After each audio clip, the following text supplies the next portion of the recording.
देशासमोरील वाढत्या इंधन संकटाच्या पार्श्वभूमीवरती राज्य शासनाने नागरिकांना इंधन बचतीचं आवाहन केलं आहे। या आवाहनाला थेट प्रतिसाद देत विविध क्षेत्रातील मान्यवर पुढाकार घेत असून ठाणे वकील संघटनेचे उपाध्यक्ष सलील श्रीकांत बुटाला यांनीही इंधन बचतीचा संदेश देण्यासाठी अनोखा उपक्रम राबवला आहे।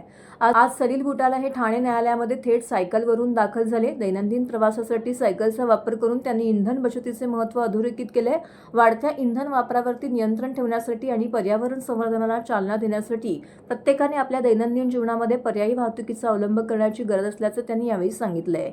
इंधन बचत हे आपल्या सगळ्यांचं आद्य कर्तव्य आहे। प्रत्येक नागरिकांनी या मोहिमेमध्ये सहभागी होऊन छोटासा का होईना पण सकारात्मक बदल घडवून आणला तर मोठ्या प्रमाणामध्ये इंधनाची बचत होऊ शकते असं मत बुटला यांनी व्यक्त केलेलं आहे। तसेच त्यांनी आपल्या इतर सहकाऱ्यांना देखील इंधन बचतीचं महत्त्व सांगत या मोहिमेमध्ये सहभागी होण्याचं आवाहन केलेलं आहे।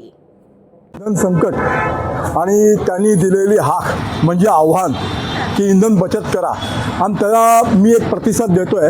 एक सर्वसामान्य वकील आणि एक सेवक म्हणून आहे, कुठल्याही पोस्टचा मी उल्लेख करत नाही आहे, पण मी एक सेवक म्हणून कायम राहणार आहे आणि या देशापुढे जे आव्हान आहे इंधन बचाव त्याला हा माझा प्रतिसाद आहे। आणि जर मी स्वतःच हे सुरू केलं तर माझं बघून कोण ना कोणतरी अशा प्रकारचं सायकल चालवून इंधन बचत करतील असं मला विश्वास वाटतो।